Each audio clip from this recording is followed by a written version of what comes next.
Iran को ये suit करता है कि ये मामला तवील हो, आगे तक चले, ये जो इस वक्त जंग की कैफियत है, लेकिन शायद इसराइल को सूट ना करता हो। आप इससे इत्तफाक करेंगे? क्योंकि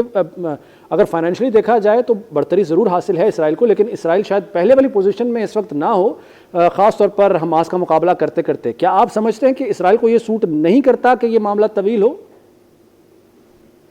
जी, मेरा इसमें अंदाजा ये है कि देखें, जो सिचुएशन कुछ साल 1.5 साल पहले एग्जिस्ट करती थी, जिसमें कि वो जो मज़ाहमती ग्रुप्स हैं सारे, जो इसराइल के अराउंड सारे थे,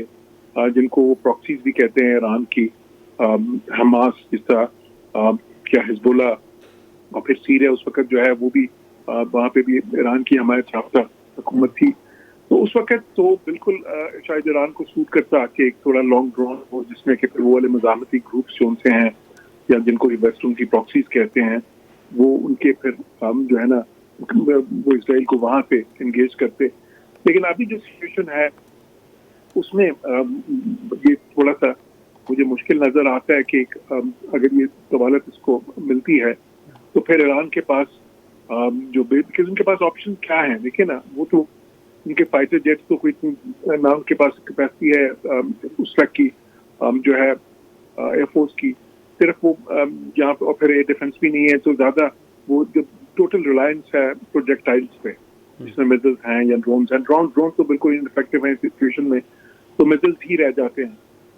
अब ईरान ने ये कहा जरूर था पिछली बार जब उन्होंने 300 प्रोजेक्टाइल्स फेंके थे, उन्होंने कहा था कि हमारे पास हजारों हैं अगर हमें फेंकने पड़े तो। अब ये नंबर जो है, एग्जैक्ट नंबर्स तो फिर ईरान को होंगे, लेकिन इसका अंदाजा होता है इजराइलीज को भी, और जिस तरह की इंटेलिजेंस उन्होंने अपनी दिखाई है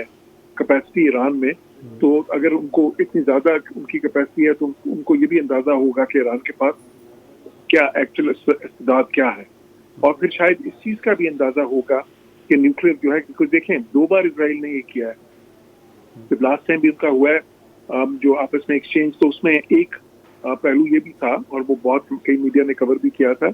कि उन्होंने कुछ अटैक न्यूक्लियर इंस्टॉलेशन पे भी इस वक्त किए थे। तो उसका मकसद सिर्फ ये था कि उनका ख्याल था कि ईरान बहुत करीब पहुंच गया, तो थोड़ा कोई ऐसी इंस्टॉलेशन उस वक्त जो है उस पर अटैक किया था, जिससे कि वो थोड़ा जो है ईरान को से रोका जा सके। बिल्कुल सही सर, बड़ी तफसील से आपने हमें वक्त भी दिया है और सारी सिचुएशन पर आपने अपना तज्ज़िया भी पेश किया है।